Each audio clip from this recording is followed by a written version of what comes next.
வணக்கம் மக்களே, நான் உங்க கூகுள். ரீசெண்டா ஒரு சம்பவம் நடந்திருக்கு. அந்த சம்பவத்த பார்த்த பிறகு கண்டிப்பா பெற்றோர்களுக்கு மத்தியில ஒரு அவேர்னஸ் கிரியேட் ஆகணுன்றதுல மாற்று கருத்தே கிடையாதுங்க. ஏன்னா நெறைய பெற்றோர்கள் இப்போ அசால்ட்டா தான் இருந்துகிட்டு இருக்காங்க. சின்ன பசங்க எங்க போயிட்டு போறாங்க? இங்க தானே விளையாடிட்டு போறாங்க. சின்ன பசங்க தானே என்ன ஆக போகுது? அப்படின்ற ஒரு அலட்சிய தன்மை தான் அந்த குழந்தைகளுடைய உயிர் பறிபோன பிறகோ, இல்ல அவங்க காணாம போன பிறகோ, ஐயோ! அம்மான்னு கத்த வைக்குது அந்த பெற்றோர்கள. என்ன நடந்திருக்கு? ரீசெண்டா ஒரு சம்பவம் நடந்திருக்கு. அந்த சம்பவத்தை முழுசா கேட்டு முடிக்கும்போது கண்டிப்பா நீங்க ஒரு அவேர்னஸ்க்கு நீங்க தள்ளப்படுவீங்க. ஆக்சுவலா நாமக்கல் மாவட்டத்துல இருக்கக்கூடிய திருச்செங்கோடு அப்படின்ற ஒரு ஊர் இருக்குங்க. அந்த ஊர் பக்கத்துல குட்டி மொக்கம்பட்டி அப்படின்ட்டு ஒரு சின்ன வில்லேஜ். அந்த வில்லேஜ் பக்கத்துல பெரிய மலை போன்ற ஒரு காடு போன்ற ஒரு பகுதி இருந்துகிட்டு இருக்கு. அங்க செந்தில் மற்றும் பூங்கொடி அப்படின்ற ஒரு தம்பதிக்கு 4 வயசு பையன் ஒருத்தன் இருந்துகிட்டு இருக்கான். அந்த பையன் ரீசெண்டா என்ன பண்றான்னா, பக்கத்துல விளையாடிட்டு இருக்கான். அவன் எப்பயுமே ஒரு நாய் கூட நல்லா ஜாலியா விளையாடக்கூடிய ஒரு குட்டி பையன், 4 வயசு பையன். அந்த பையன் சடனா காணாம போயிடுறான். காணாம போன உடனே அவங்களுடைய அம்மா, அப்பா, உறவினர்கள் எல்லாருமே தேடுறாங்க. அந்த குழந்தை காணோம். அதுக்கப்புறம் எல்லா இடத்துலயும் தேடியும் காணோம். அந்த குழந்தை எப்பயுமே ஒரு நாய் கூட ஒரு இடத்துல விளையாடிட்டு இருப்பான். அந்த இடத்த போய் தேடுறாங்க. அங்கேயும் காணோம்.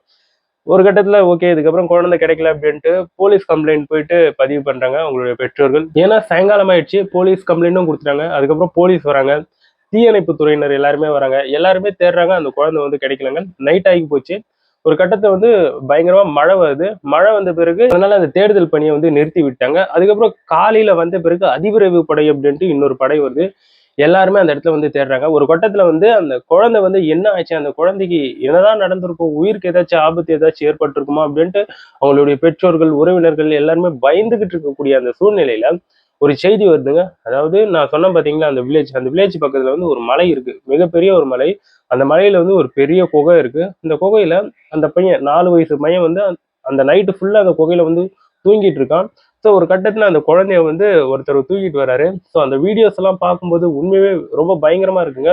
ஒரு 4 வயசு பையன் ஒரு நைட்டு முழுக்க இரவுல அந்த குகையில தூங்கி காணும் போது, அதுவும் மலை போன்ற பகுதி. அந்த இடத்துல எவ்வளோ உயிரினங்கள் இருந்திருக்கலாம். பாம்பு இருக்கலாம், நரி இருக்கலாம், சம்திங் ஏகப்பட்டது சொல்லிட்டு போயிட்டு இருக்கலாம். ஸோ அந்த குழந்தை அந்த இடத்துல தூங்கி காலையில ஒருத்தவர் தூக்கிட்டு வராரு. தேடுதல்லாம் அந்த குழந்தைய தேடி அந்த குகைக்குள்ள இருக்கான்னு தெரிஞ்ச பிறகு தூக்கிட்டு வெளியே அவங்களுடைய பெற்றோர்கள் கிட்ட கொடுக்கும்போது, அவங்க பெற்றோர்கள் கதறி அடிச்சுட்டு அந்த குழந்தைய தடவி கொடுத்து எங்கடா போன, எதுடா போனன்ட்டு அவங்க அழுகுறாங்க. ஸோ இதை பார்க்கும்போது உண்மையாவே மனசுக்கு ஒரு மகிழ்ச்சிங்க. ஏன்னா அந்த குழந்தைக்கு எந்த ஒரு சம்பவமும் நடக்கல, எந்த ஒரு பிரச்சனையும் வரல. ஸோ அதனால எல்லாம் வல்ல அந்த இறைவனை நன்றி சொல்லிட்டு போயிடலாம். அதே சமயத்துல பெற்றோர்கள் இந்த காலகட்டத்துல கொஞ்சம் அலட்சியமாகவே செயல்பட்டுட்டு வராங்கன்ட்டு நம்ம சொல்லலாங்க. ஸோ பெற்றோர்கள் இப்ப இருக்கக்கூடிய குழந்தைகளை கிட்டத்தட்ட 18 வயசு வரைக்கும் அவங்கள கண்காணிக்கணும். அவங்க எங்கெங்க போறாங்க, அவங்க என்னென்ன செயல்களை செய்யறாங்கன்றது ஜஸ்ட் அட்லீஸ்ட் அதை எப்பயாச்சும் ஒரு தடவையாச்சும் மேற்பார்வையிடணுங்க.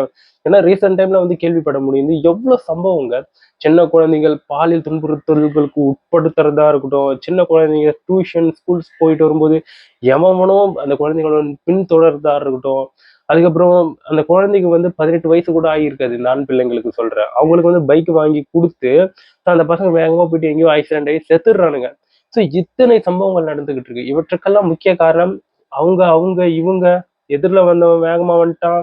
ஸோ அந்த பச்சை குழந்தை எல்லாரும் போயிட்டு வரக்கூடிய வழியில தான் அந்த பச்சை குழந்தை இருந்தது அப்படின்ட்டு 1000 காரணங்கள் சொல்லிக்கிட்டே போலாம்.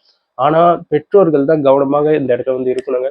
அந்த குழந்தைக்கு ஒரு குறிப்பிட்ட வயசு ஆன பிறகுதான் அந்த குழந்தைய தனியா விடணும். இப்ப இருக்கக்கூடிய காலகட்டத்துல குழந்தைகளை மட்டும் கொஞ்சம் அலட்சியமாக பார்க்கவே கூடாது.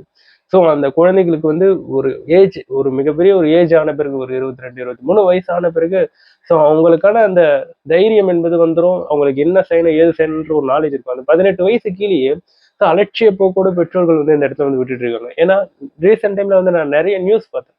ஸோ நிறைய நியூஸ் பார்க்கும்போதும் அந்த இடத்துல பெற்றோர்களுடைய அலட்சியம் என்பது ரொம்ப அதிகமா இருந்துகிட்டு இருக்கு. ஸோ அந்த கமெண்ட் செக்ஷன்லயே நல்லா தெளிவா பதிவு பண்ணிருக்காங்க. ஸோ ஒரு சம்பவம் நடந்த பிறகு ஐயோ அம்மான்ட்டு கத்தி ஒரு பிரயோஜனமும் கிடையாது. அந்த சம்பவம் நடக்கிறதுக்கு முன்னாடி ஒரு அவேர்னஸோட இருக்கணும். ஸோ நான் சொன்னதை கொஞ்சம் ரிலேட் பண்ணி பாருங்க. எவ்வளவு சம்பவங்க. சின்ன பசங்க பாலியல் துன்புறுத்தல் உட்படுத்துறதா இருக்கட்டும். அதுக்கப்புறம் சின்ன சின்ன பசங்க பைக் ஓட்டிட்டு போயிட்டு இறக்குறதா இருக்கட்டும். அதுக்கப்புறம் ஏகப்பட்ட சம்பவங்க. இதெல்லாம் பெற்றோர்களுடைய அலட்சியத்தில் தான் சேரும். ஸோ தயவு செஞ்சு கொஞ்சம் அவேர்னஸோட இருங்க, ஜாக்கிரதையா இருங்க. நம்மளை சுத்தி ஏகப்பட்ட விஷயங்கள் வந்து நடந்துகிட்டு இருக்கு. ஸோ அவற்றையெல்லாம் கடந்து நம்ம வந்துகிட்டு தான் இருக்கோம். ஸோ அதன் மூலமாக அவேர்னஸ் கண்டிப்பா நம்ம எடுத்துக்கணுன்றதுல வந்து மாற்றுக்கிறதே கிடையாது. ஏன்னா இக்காலகட்டத்துல நம்ம வந்து நியூஸ் பார்த்துக்கிட்டு இருக்கோம், எவ்வளவு சம்பவங்கள் நடந்துகிட்டு இருக்கு. ஸோ தயவு செஞ்சு அவேர்னஸோட இருங்க. ஸோ இதை பற்றி நீங்க என்ன நினைக்கிறீங்கன்றது என்னோட கமெண்ட் செக்ஷன்ல பதிவு பண்ணுங்க.